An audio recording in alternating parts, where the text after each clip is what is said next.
And we are live. Good morning, good evening, good afternoon, wherever you are, whenever you are. Thank you for watching my videos. I'm here today joined with Inti. Hello everyone. Reading your questions as always. Exactly. And today we're going to be discussing how to destroy Bitcoin. Basically a banker's guide, right? Recently I watched a video on Ivan on Tech with Andreas Antonopoulos, and he gave me the idea of how to really kill Bitcoin using an ETF. And we're going to discuss that here today in this live stream. Sorry, today I'm a little bit under the weather. I have a migraine. I have this massive migraine. I took some painkillers, so it's not as bad as it could be. Else I wouldn't. If I didn't take the painkillers, I probably wouldn't be able to do today's stream. So, how's the volume actually? I'm wondering. Can you guys hear us fine out there? How's the live stream? Hopefully, it's not as laggy. Please let us know in the comments or in the chat room.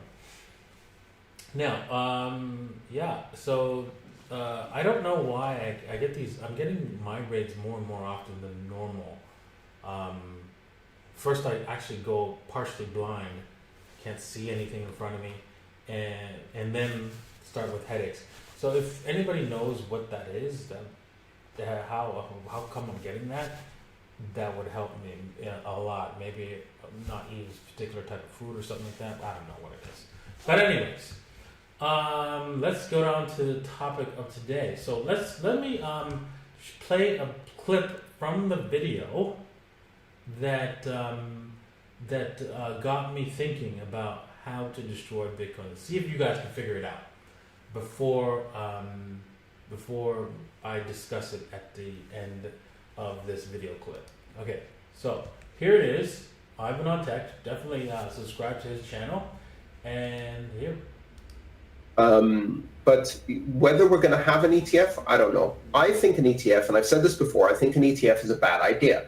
I think it's a bad idea for the investors in an ETF. I think it's a bad idea for crypto, and it's going to happen anyway, even though it's a bad idea. It's going to happen eventually.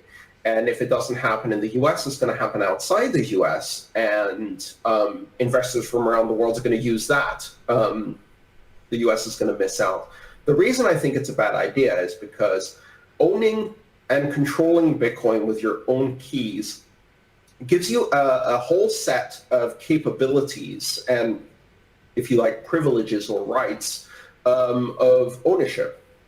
And these come from controlling your own keys. Among other things, you have the right to choose which fork of Bitcoin you want to exercise your economic activity on, if there are multiple forks. You have the right to choose what fees you want to pay on a transaction to prioritize it in a fee market. You have the right to choose which consensus rules you opt into when there are opt-in soft fork consensus rules for you to choose. You can choose, for example, to use SegWit, or you can choose to not use SegWit and ignore it completely. And that's something you can do if you have control of your own keys. Now, someone who buys an ETF gets exposure to the price of Bitcoin, but they don't own Bitcoin, and they have none of the assorted rights. So the ETF administrator ends up choosing which forks you can exercise, what fees you're willing to pay, which consensus rules you participate in, and how transactions are validated. If you concentrate a very large amount of Bitcoin in an ETF and give the ETF administrator the ability to make those choices, the ETF administrator is going to exercise these choices on behalf of the supposed owners of the Bitcoin that's in the ETF. All right, so that is the clip that I want. That's enough of that clip from.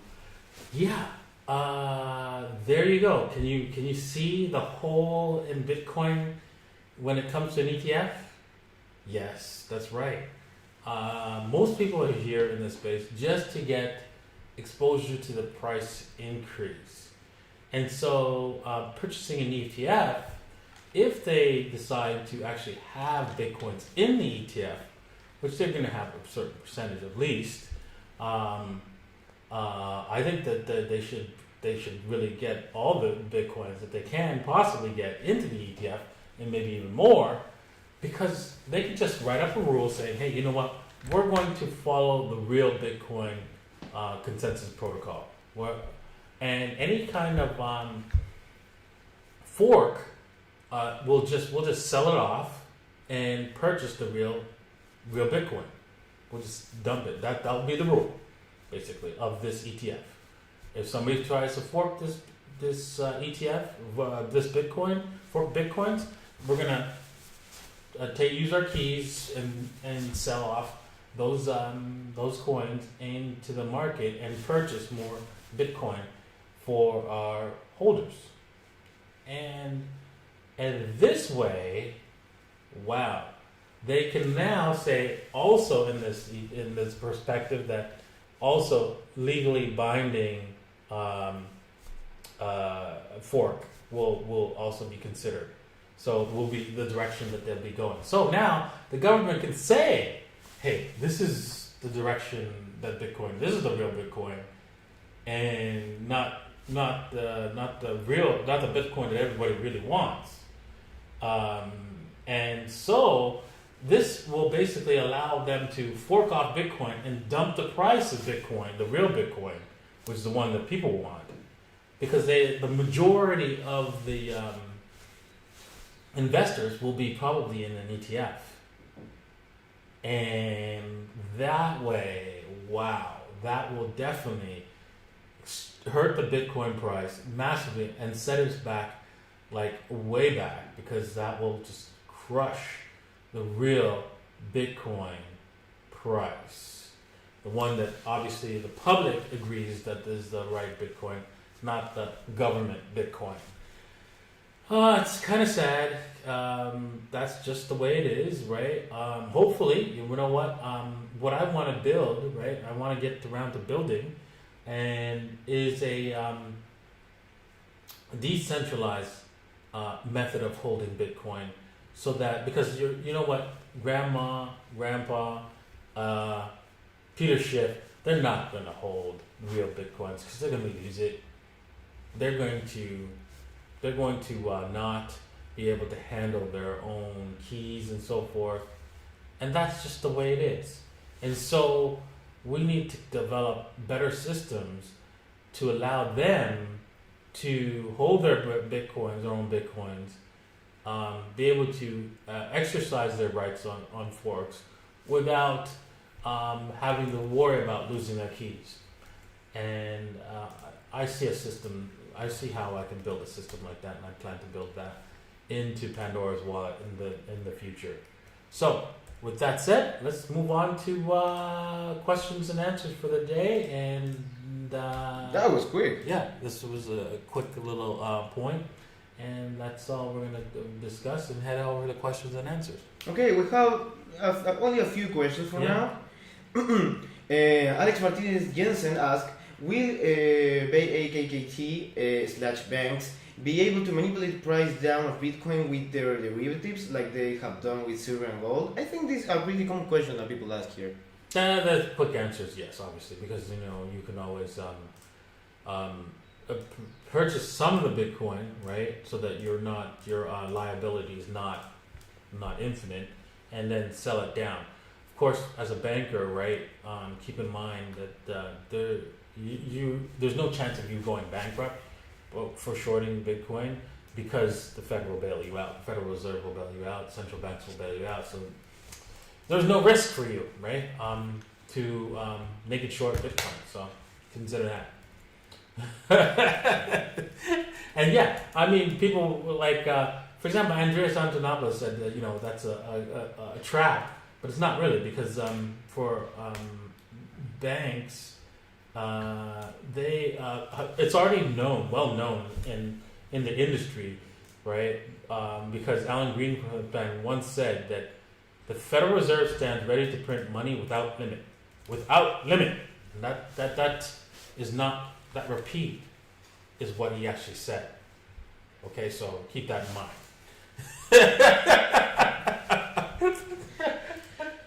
So yeah, they know this, and they're not afraid to short, naked short, all the way Bitcoin all the way down if they have to. So keep that in mind. So Alex Crypto asked, Da Vinci, is it good for Bitcoin to move to proof of stake? I think proof of work is the most solid method right now that we have for Bitcoins. You might say that, oh, wait a second, man, we're using up all this energy and it's terrible for the environment. No. Any energy that's used to benefit humanity is in a positive sense. Bitcoin benefits humanity, and so it's for positive use. And even if it's not used for positive use, for example, video games probably dwarf video games. The energy usage of video games probably way dwarf Bitcoin mining usage, but it still doesn't mean we should go, well, nobody should play video games. Come on, get real, right? It's not viable to do that. What is viable, though, is that the fact that these people are looking to profit, and as a company mining bitcoins looking to profit, they're looking for ways for cheaper energy, and as looking for cheaper ways for energy. If they find cheaper ways for energy, guess who benefits from that? All of us. Because we all need energy. And if they find a cheap way to produce a lot of energy, well, we'll also benefit as well. So anyone saying that proof of work is a waste, no, it's actually a positive thing because we're getting more and more energy. We're building more power plants. We're finding new ways like digging, like taking geothermal energy, solar energy, all kinds of different ways. And besides, you know what? I honestly think energy is really free. I think we get to a point where the problem won't be the fact that energy is the cost. What happens if energy cost goes to zero? Because that's possible. It actually, Tesla wanted to make energy free, yeah. And he could do it perfectly 100 years ago. Guess what happened to him? Yeah, exactly. You know that's right. Keep that in mind. Tesla, the real Tesla, not the car maker, the real Tesla came up with a free way to give everybody energy for absolutely free, and that got disappeared really fast. So keep that in mind. And so, yeah, I really think that there will be a day, thanks to Bitcoin, we'll see a day where energy is absolutely free. And then that will be the real problem for Bitcoin. What happens when energy is free? Oopsies. I don't think anybody thought of that. Well, how many Bitcoins will be there to mine when that day happens? Well, I mean, the mining process will not. It's not like we'll start producing more Bitcoins just because the energy is free, because Bitcoin does have a readjustment system to prevent Bitcoins being mined by the million rapidly, right? And so, I don't see that happening. I think it will just be just based on how much equipment we can produce fast enough.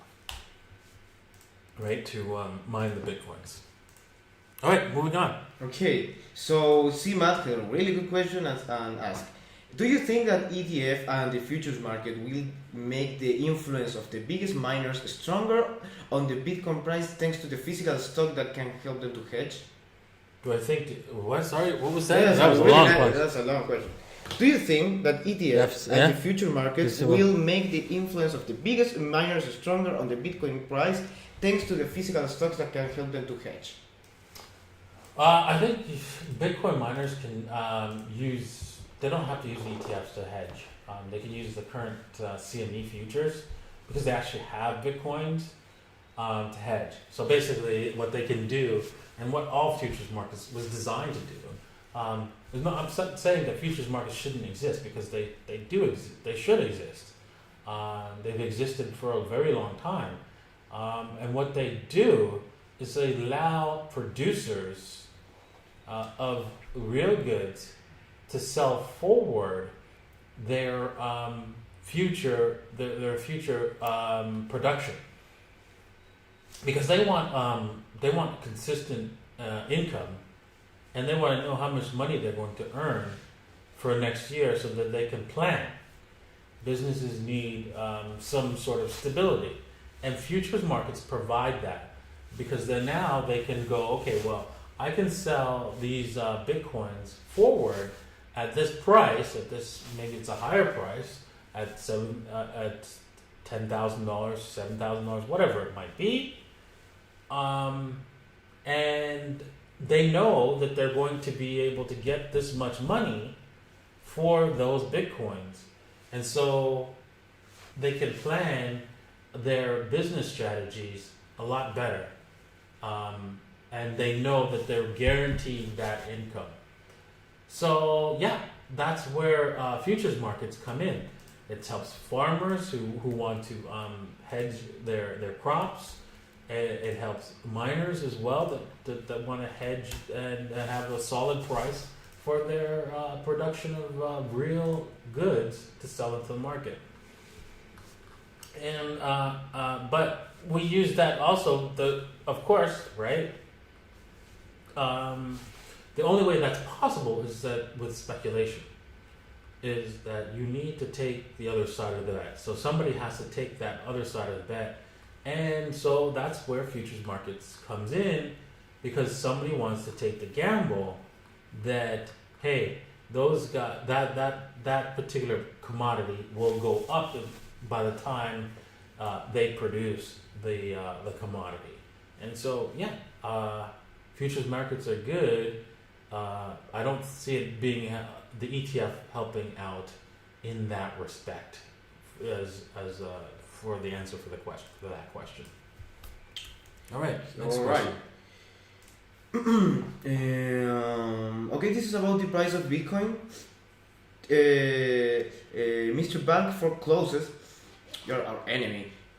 How long might this bear market go if we drop to 5K price area? Oh wow! Well, I think we got like 4 months or something like that. I would say from the bottom before we actually see a turnaround. Like that's an estimate, of course. Could be less, could be more, but approximately 4 months from the bottom, right, before we actually break out from some sort of trading range. That will be in the bottom. So that's, of course, an estimate. So don't say that, oh, Vinci said, yes, it's going to be exactly 4 months. It's a range from anywhere from 3 months to 6 months, 8 months, or something like that. So be prepared for a long slog if we get down into it. I mean, even if we don't go down, it's still going to be it's going to be a long haul before we see all-time highs in Bitcoin, right? So be prepared for that. Is it possible that we get an all-time high before the halving? Yeah, possible. Just unlikely. Alrighty. All right. Next question. This is about the dollar. Do you think that the dollar is going to go down? This is from Deshung Hehi. No. Only because the euro, all the other currencies will get crushed, and what happens is that there is no place to go when it comes to a collapse in the financial system. Most people know only to go to dollars, and so they'll go there. And with that said, you can see that here in Chile. The price of Chilean pesos is getting crushed because people are selling their assets here and going to dollars. And that's just the way it is. That's why the what's it called, the euro is just getting devastated against the dollar, and you'll see that across the board basically, especially when we go into this financial crisis that we're going to go into. It's unfortunate, unless Bitcoin's in the $200,000, $300,000 range. I don't see people being able to get into it to escape the collapse of the dollar. And you could say, well, there is gold.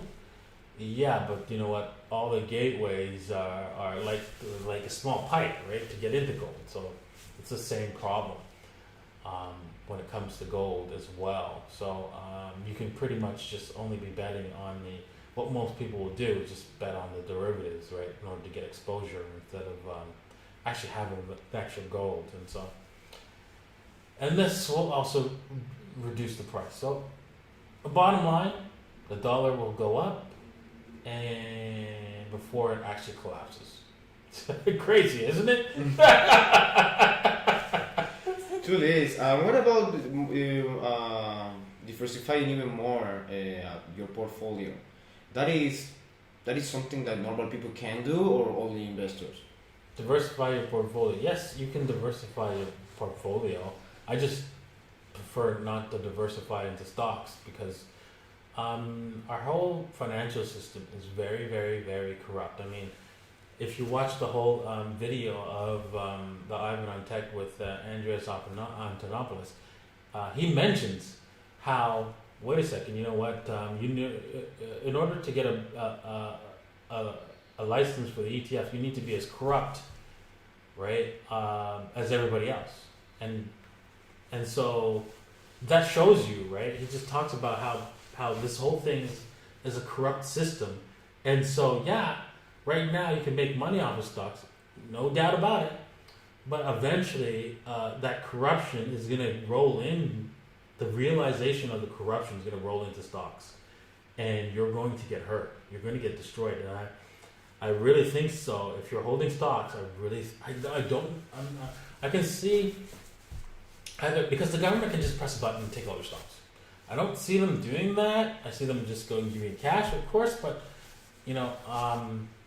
But that's the point is, right, the whole system is so corrupt that I don't trust them. I don't trust them at all.